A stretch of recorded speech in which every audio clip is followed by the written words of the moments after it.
Dice fudging is probably one of the most controversial topics in all Dungeons & Dragons, if not all tabletop role-playing games. And if you've never heard the term before, dice fudging is basically where the Game Master rolls their dice in secret, typically behind a Game Master screen, which the players can't see on the other side of, and then the Game Master just makes up the result of the dice roll rather than sticking with the actual result. So the Game Master rolls a 3, but tells everybody that they rolled an 18 and that the monster's attack hits, or the monster succeeded at saving throw, or whatever the check happened to be for. Now, there are a million reasons why a Game Master might choose to fudge a dice roll, and there's about a million arguments about why they absolutely shouldn't under any circumstances. And in this video, I'm going to explore both sides of the argument to help you decide for yourself what you think about dice fudging, because in my experience, it is kind of a opinion-based topic rather than there being strict facts of the matter. But we are going to look into the strict facts of the matter to try to discover once and for all whether dice fudging is good or bad. My name is Ben Byrne, and these are the arguments for and against dice fudging.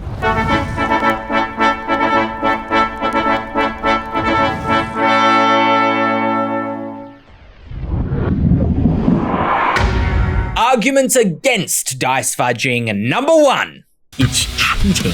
One of the first and most adamant arguments I ever hear as to why a GM should never fudge even a single dice roll is that it's cheating. The GM is violating the rules of the game by choosing to make up their dice results, and therefore they're violating the social contract that was agreed upon by all the players when they sat down to play the game. Even fudging a single dice roll completely devalidates all the choices that the players make at the table, and it also devalidates their own dice rolls, because why should the GM get to decide when the monster is more durable or when the monster hits more often than when it actually should? If the GM is just going to make up the results of the story, they should just write a novel themselves instead and not even fudge a single dice roll. Look at a character. Wilfred Volker is a mighty knight who has an AC of 19. He's chosen to start with chainmail as his starting armor. He's got a shield. He's taken the defensive fighting style. He has made his AC as high as he possibly can. Maybe he's a paladin and he casts Shield of Faith and he gets his AC right up to 21. What's the point of making all these decisions for Wilfred at character creation if the GM is just gonna decide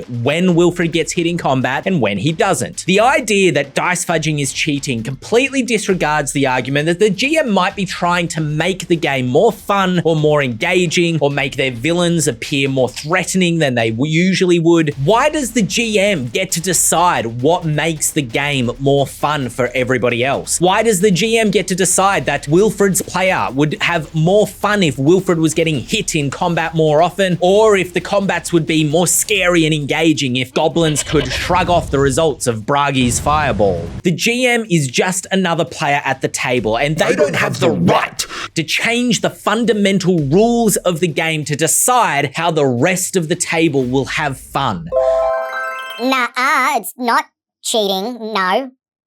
Personally, I don't think dice fudging is cheating, and I'll tell you why.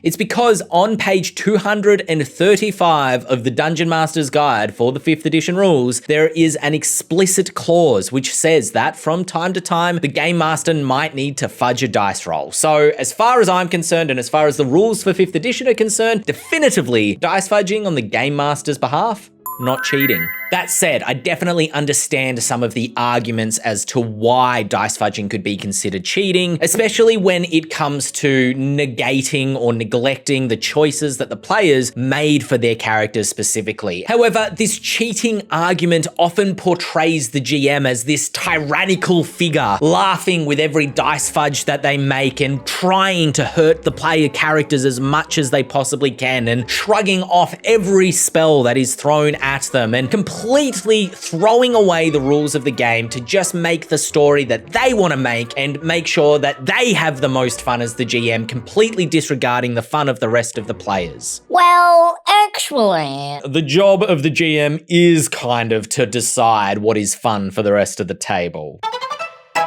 Well, look, probably not in those words. That's a bad way of putting it. But the job of the GM is to make the game fun for everybody else, to provide a fun experience for all the players at the table. And you know your players better than anybody else. And you know if the player that is playing Wilfred Volker is going to have more fun if they feel like Wilfred is under threat. Or they're going to have more fun if they feel like Wilfred is shrugging off every blow that is coming their way. I mean, in all likelihood, the rules of the game are designed well enough that when you confront Wilfred with a combat encounter, you're going to be hitting and missing attacks in a way that is reflective of the high armor class that Wilfred has. You're going to be doing that organically and you'll never need to fudge a dice roll. But if the players are getting bored, if they don't feel like they're under threat, if this is just another combat where they are just trolling through the villains with absolute ease, maybe you fudge a dice roll in there just to make it a bit more exciting. Or if they're getting absolutely hammered and these goblins are murdering everybody else in the party and Wilfred is the only one left standing with 3 hit points, maybe you'll fudge a dice roll and just say that one arrow bounced off his armor rather than pierced through his eyes.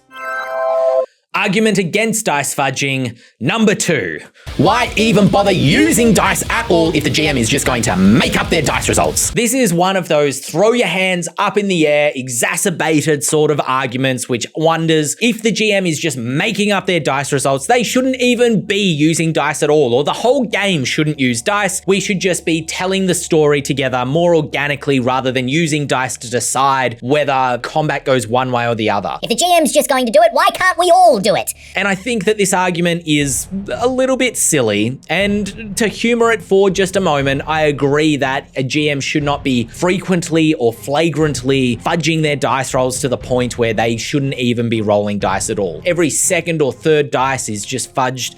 Why is the GM bothering to roll them except for the click-clack noise behind the screen? I don't think a GM should fudge their dice rolls frequently, and maybe you opine that if a GM even fudges their dice roll once during a session or once during an entire campaign, then they may as well not roll dice at all. But I think that's a little over the top, and I think that this argument also has another pretty easy rebuttal.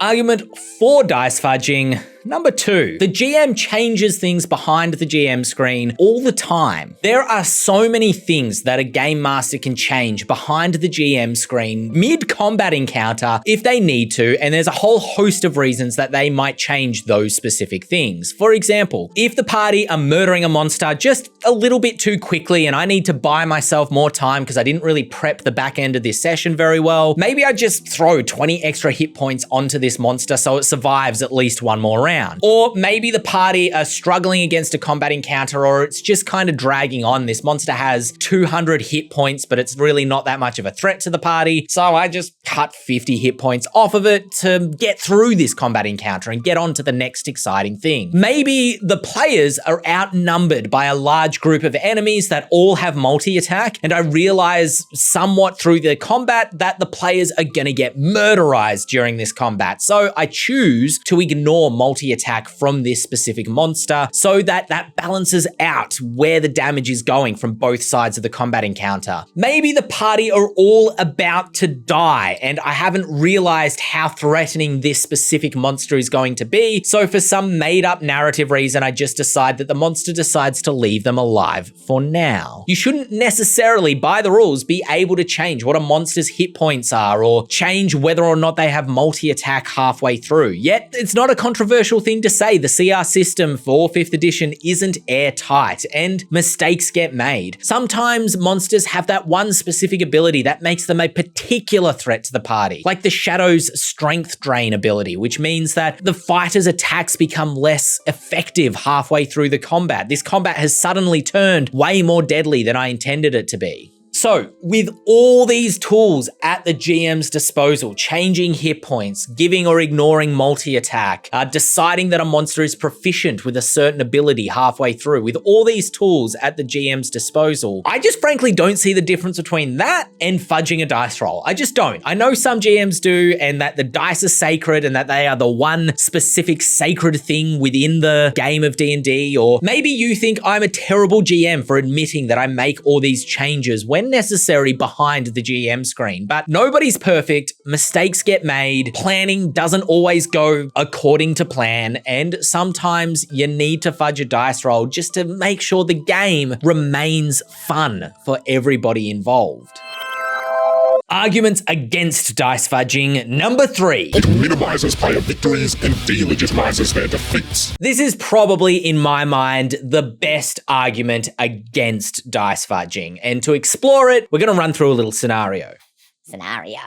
You have just defeated Umbral, the mighty Shadow Drake. As the creature's jaws closed around Wilfred Volker, the mighty knight, the knight thrust forward their shield, catching the jaws of the serpent upon them and keeping themselves safe for the moment. With the creature stuck in place trying to grapple with Wilfred, Bragi the spellcaster summons a lightning bolt to their hands and then hurls it towards the monster, piercing Umbral in the side and slaying the beast where it stood. But did the party win fair and square? Or did the GM fudge the dice roll of the monster's attack against Wilfred, ignoring the critical hit, knowing that it would likely mean the knight's end? And did the monster actually fall victim to Bragi's lightning bolt? Or did the GM decide, now's about time for the combat to be over, I'll just let this lightning bolt kill the monster? Let's run through this scenario again in reverse.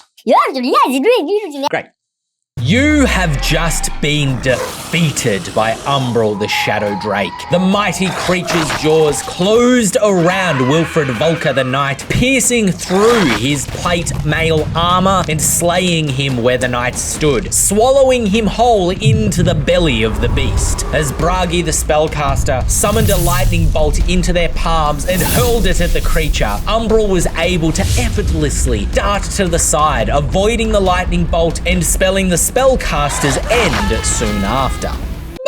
But were the party legitimately defeated by Umbral the Shadow Drake? Or did the GM decide that it would be more epic at the moment if there was a party member killed and decided that Umbral would hit Wilfred Volker when their jaws opened and closed around the knight? Additionally, did the GM decide that their monster would seem more epic, more formidable if they were able to effortlessly dart out of the way of spells, so just decided that they succeeded their save against Bragi's lightning bolt? In both these examples, assuming that the dice were being fudged, then it makes the players wonder what their contribution to the game actually meant. Was it their clever tactics that defeated Umbral the Shadow Drake? Or was the GM just deciding that the Drake would defeat the party and there was nothing that they could have done about it, no matter how clever their tactics were? If the GM fudges dice rolls to try to help the party, it makes the party's victories feel hollow and empty and unearned. If the GM fudges dice rolls to hurt the party, then it makes the game feel unfair and like their contributions won't affect the outcome of the story at all. This can leave the players feeling unengaged and uninterested in continuing to tell the story with the GM because they don't feel like they're actually having any impact on the story because, well, chance isn't playing a role in the story in the way that it should. And their decisions at character creation are, well, not that meaningful because the GM has just decided when attacks will hit and miss and when spells will hit or miss.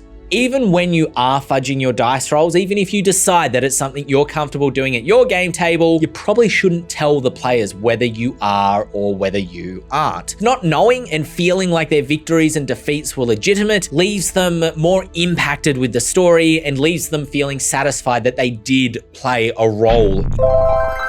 Arguments for dice fudging. Number 3, fixing a GM's mistakes. Fudging a dice roll is not an ideal circumstance. Even among GMs that advocate for dice fudging, I think everybody can agree, really you should do it as little as possible, if not virtually never. I'm never having fun when I fudge a dice roll. It's not about improving my enjoyment of the game. It really is about trying to improve the enjoyment for the players. But nobody's perfect. People make mistakes and GMs sometimes don't plan perfectly or don't plan perfect sessions. Sometimes a combat just doesn't go the way that you expected, and now you need to make adjustments from your planning that keep the campaign fun for everybody involved. I might have planned a group of gnolls that were meant to be a formidable encounter for the party, and now they're slaughtering the gnolls willy-nilly and then really not having that much fun with it either. Why why not fudge just that one dice roll to make sure the knight gets hit at least once in this combat encounter, just so the gnolls feel like they have a presence in the game and they feel like they are a legitimate threat. This all comes down to you knowing your players and knowing how they're going to have the most fun and knowing if they'll be disappointed with a defeat from Umbral and an anticlimax, or if they're getting bored from just slaughtering these gnolls and they want something a little bit more challenging, or they just want the story to come alive a little bit more. With both sides of the argument somewhat explored, you might have a pretty good idea of where I personally fall. Here's what I would say to any GM that asks me about dice fudging. First, dice fudging is just another tool on the GM's belt in their ability to make the game fun for everybody else at the table. But I think that the arguments against dice fudging are completely valid. You don't want to minimize the players' victories or delegitimize their defeats. You don't want the players feeling like their contribution to the game amounted to nothing. And players make choices at character creation for deliberate reasons. They enjoy using their character's abilities. They enjoy when spells hit or are fully effective, and they enjoy when the weapons of their enemies bounce off their armor rather than piercing them through. Never tell the players whether or not you fudged a specific dice roll, even long after the session has concluded, because you want them to feel like they still contributed to the game, even if you fudged that one roll that meant that they could fight on for one round longer. Leaving it as much of a mystery as possible, if not entirely a mystery to the players, is definitely the better way to make them feel like they're still contributing to the story, even if you fudge that one roll. Never fudge a dice roll purely for your own fun, because if you do so, you're cheating yourself just as much as the players would be if they were allowed or able to fudge their dice rolls. If you're just fudging a dice roll for your enjoyment and your enjoyment alone, I think you're really detracting from what makes the game great for game masters as well. If you do fudge a dice roll in a way that actively hurts the player characters, you make that one attack hit when you actually rolled a miss, never do it on a crucial dice roll. Always just do it on that one throwaway roll that does a little bit of damage. It maybe ratchets up the tension, but it's not going to kill a player character or put them to 0 hit points or change the course of the story in a way that you didn't necessarily intend. Not to overstress the point, but you should fudge dice rolls as little as possible. You're not a bad GM if you do it. I do it from time to time. It's just another tool on the GM's belt. And in all honesty, I felt like I could measure my skill as a dungeon master evolving through the years as I found that I needed to fudge dice less and less. I felt the need to do it less, which must have meant that my prep was getting stronger and my ability to deal with unexpected situations was getting better without needing to cheat at the game. And that's the end of the video. Those are the arguments for and against dice fudging. What do you think? I'm sure you've got opinions of your own or stories when your GM fudged a dice roll. How did it go? How did it turn out? Leave a comment down below. Like this video. It really helps the channel out, helps us grow and get out to more people. And we will be back next week, as every week, with another video on how to run D&D 5e.